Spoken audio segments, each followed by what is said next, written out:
I'm going to teach you how to add Bootstrap to your Rails application. Bootstrap is essentially a CSS library. It is a super useful tool for getting simple CSS in your application fast. It has a bunch of templates with classes on them that you can add to your index or your HTML ERB files to add simple styling to any of your elements. Um, it is a great tool for small projects, and I would highly recommend them if you are coding up something super fast or making a blog. But if you really want to get into front end development, you want to learn all of CSS and SCSS and use Bootstrap as a tool sometimes.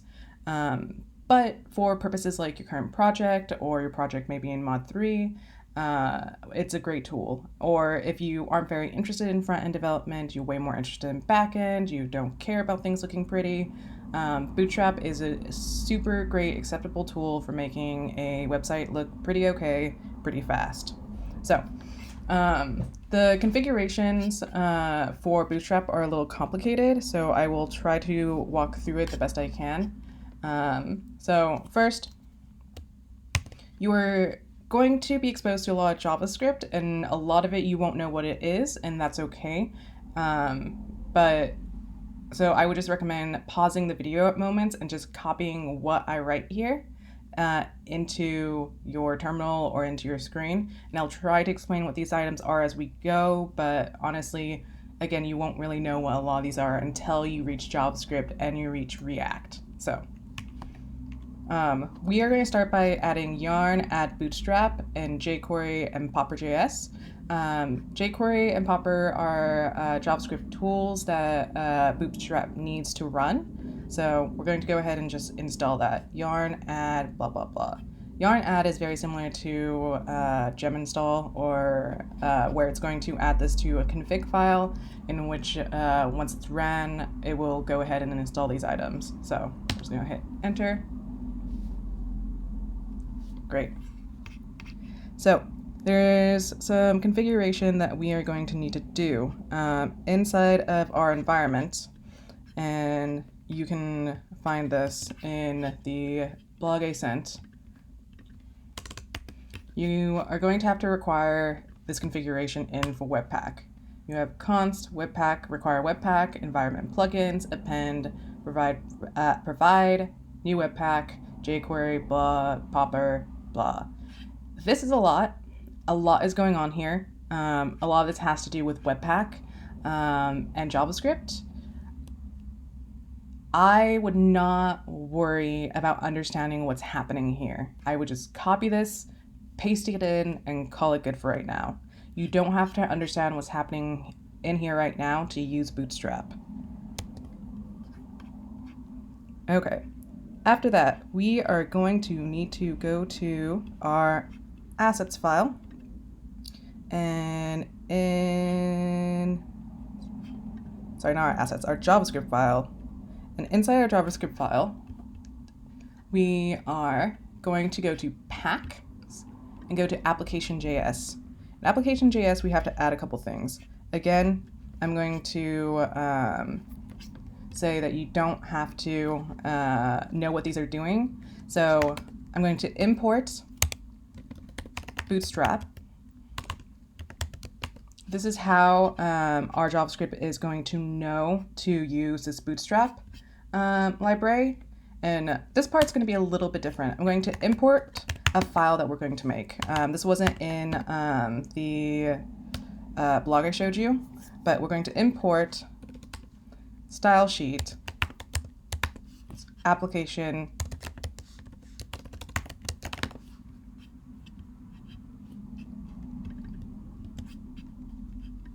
there you go.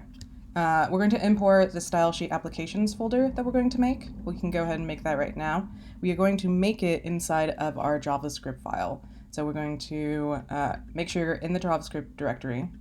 We're going to make a style sheets, and inside our style sheets is where we're going to make our applications.SCSS. P-L-I. Yep, okay. Sorry, this is singular, not plural. It doesn't super matter, but it just has to match in our pack, and in our pack we made it singular.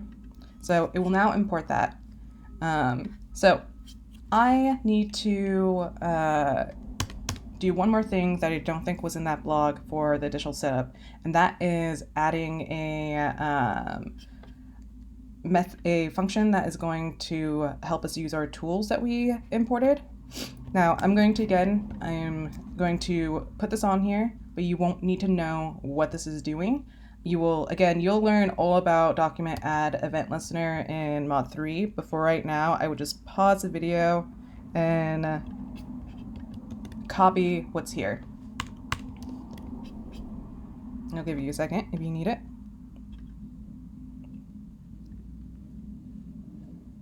Cool. So inside our application CSS, we are going to need to do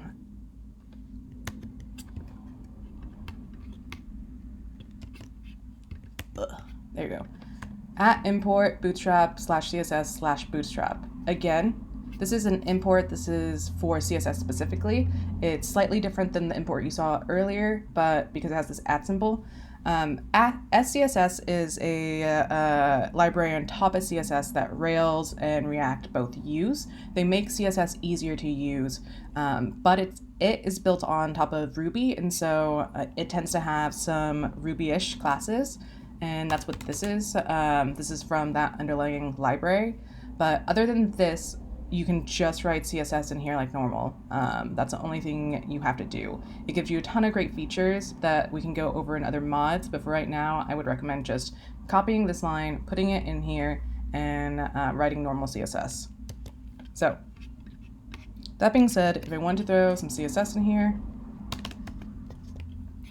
I can, and if I want to customize my bootstrap, I can now do it here. So.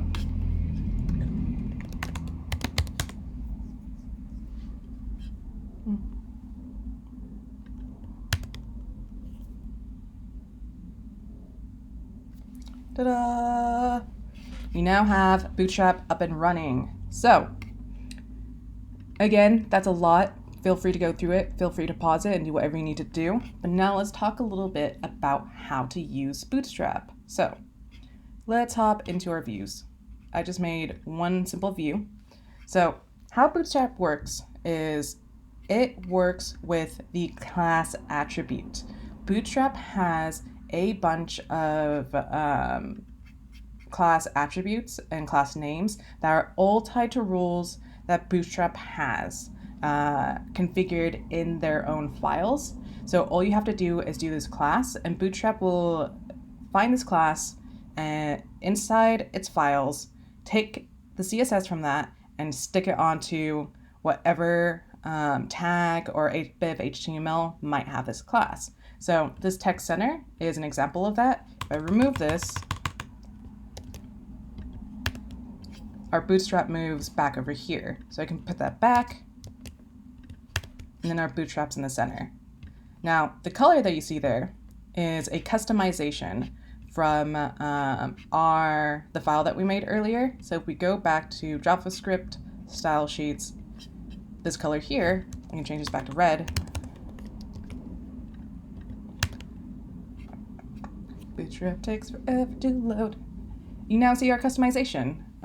So while Bootstrap is a great tool, you want to be able to customize it and make small changes to it. So if you want to do that at any point, you just have to edit it in this file and grab the tag that you're trying to edit with either the default tag or a class you gave it or an ID, and then input some sort of item to override that rule. So I'm gonna put it back to light blue because, you know, flat iron colors, whatever. All right, so there was a couple things I heard people ask for. A drop-down nav bar was one of them. So I'm going to go ahead and build that out. So Okay, what do we need? So in our nav bar, there's quite a few rules. So let's go ahead and just go to Bootstrap, drop down menu.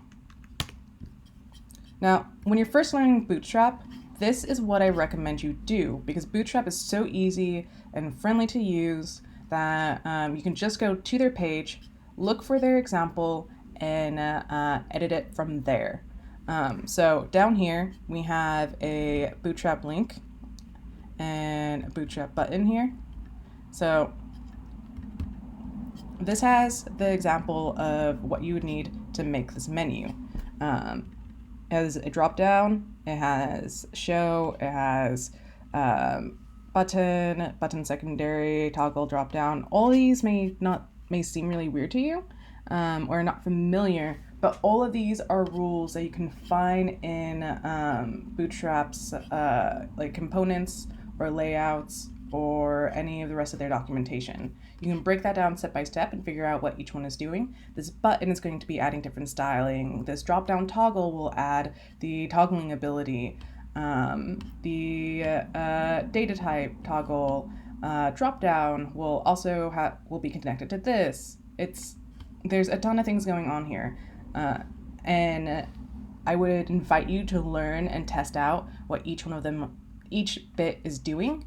But for right now, just so you can go ahead and start working with Bootstrap and get the things you want on the page to look the way that you want them, I'm going to suggest that you just start by playing around, copying a bunch of code, taking it here, throwing it down there, and seeing what this actually looks like in here. That is really the only way that you can learn to manipulate Bootstrap quickly. So I was able just to throw this down here to get this drop down link. Now I can make some adjustments to this menu.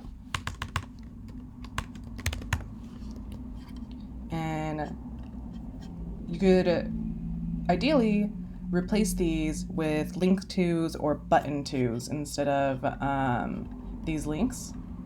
So if you wanted this to be like a link tag, so let me think.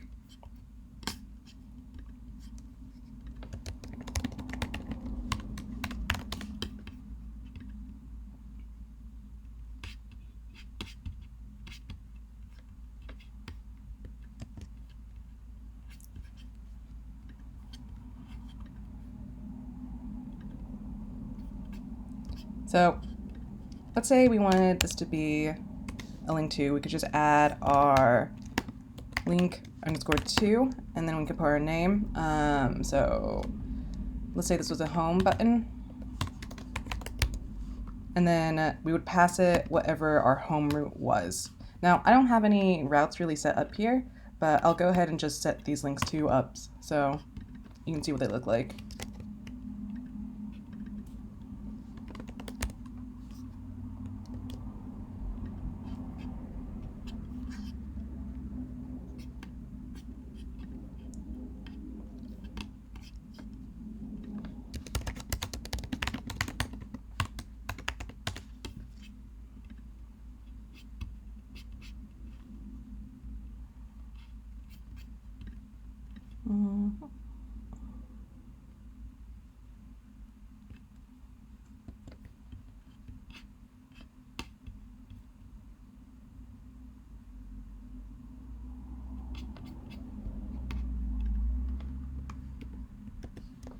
I think I can add the class like this. Let me see, I might have to put it in. No, I shouldn't have to. We'll see. Let's see who gets angry at that. Oh, yep, so angry. I might be able to put the link to in a div. Let's see.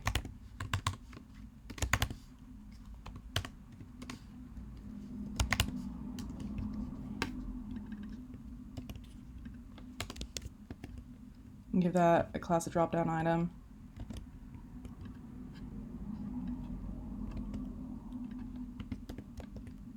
Let's see.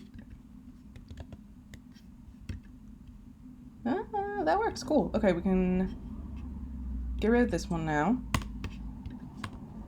There is a way to put your classes on your link tos. I'm just not remembering it this second. If I can Google it in a few. Drop down item. Do link to home. Okay. So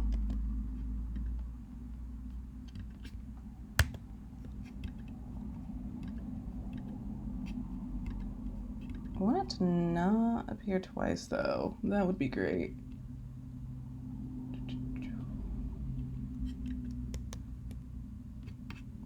I wonder if that will happen with each one. Let's check it out. About. Oh, no, it just needed a second to reload. Sometimes it takes a while for Bootstrap to catch up with what you're doing because it's compiling, because it's a library that's being run through. So if things aren't catching up to where you think that they should be, I would go and refresh or stop your server and rerun it. Contact. All right, cool. Now we have that link, those links in this drop-down menu. So the thing that makes this the drop-down menu is going to be these. These are the rules for making a drop-down. That's also hidden. So let's go ahead and take out show and see what happens.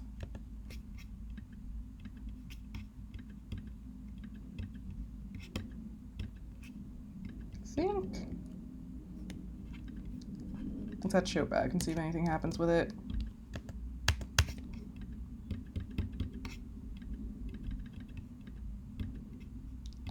Taking out certain rules should make this break, but I'm also not sure how quick our actual terminal or actual Bootstrap is loading with everything, so it may be a little long. But the drop down, the show, the button toggle, button secondary, all of this is what is causing the styling for your Bootstrap. Let's see if there's another thing that we can add in here. Just from grabbing one of their examples. Let's try doing a carousel. A carousel is one of these where you can input images and go through. So this is a lot of code. I know this one is. This is one that will alter with every couple seconds. This is one that has these controls. If I wanted to test out this, yeah, let's grab this one. Give this a shot. And take this. Let's go ahead and move this out of our drop down. And those in here.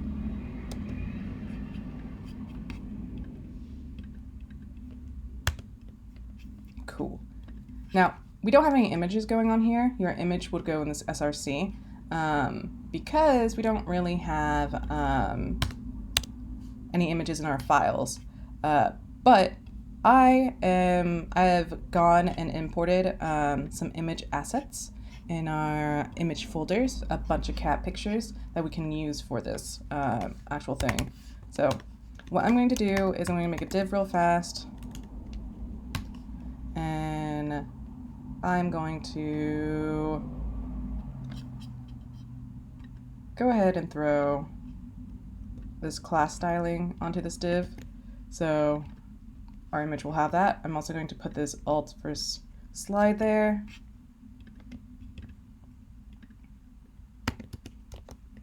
We don't need this anymore. Now, when importing images into Rails, we need to use our Rails image tag.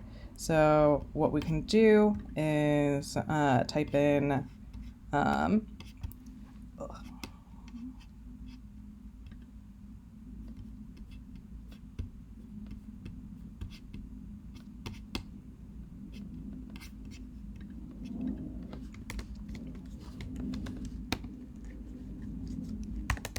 image underscore tag. and then the name of the image we want in. So I'm going to say cat1 for this one. I'm going to see if that shows up. We got a cat. Let's throw in our other cats now. So I'm going to go ahead and grab this entire block, and I'm going to slide it under here. I'm going to take this one, replace this. Now get rid of that image tag. I'm going to straighten this up a little bit. I think this is fine going here. One's there. I'm gonna save that. All right. Cool. This is gonna be cat 2.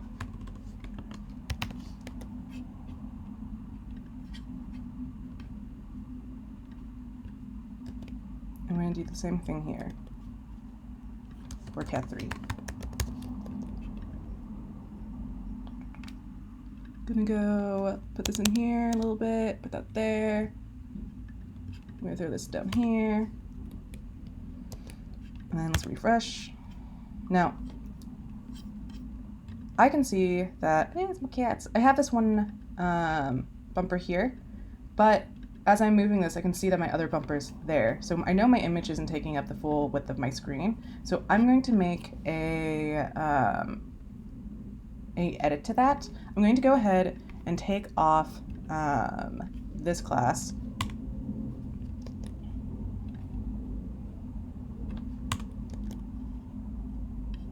I believe that from what I know, this class is what is supposed to be adding our styling and sizes, but it doesn't appear to be doing so. So instead, I'm going to take that off, and I'm going to go to our application CSS. I'm going to grab every image that we have, and I'm going to give it a width of 100%.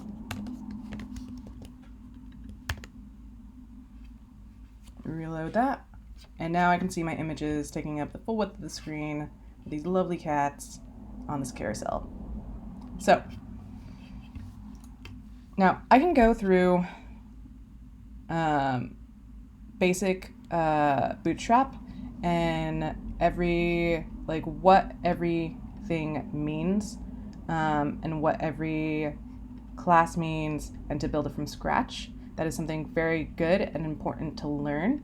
But there are so many features inside of Bootstrap that I would not be able to cover if I did that. Every feature has a different class on it that will do different things. So what I would highly suggest you do is to go through all of the Bootstrap documentation, grab some of these and start testing them out to see what they do and what you like from them, and changing the Bootstrap from there. Just remove classes, refresh, replace things, and see what you can do. So yeah. That's it for basic Bootstrap. If you liked this video, I will make another one that will go into more of building step-by-step Bootstrap, like specifically with maybe like arrangements or something like that. If this is enough for you, let me know. I could also go further into CSS if you want. Just give me a heads up. All right.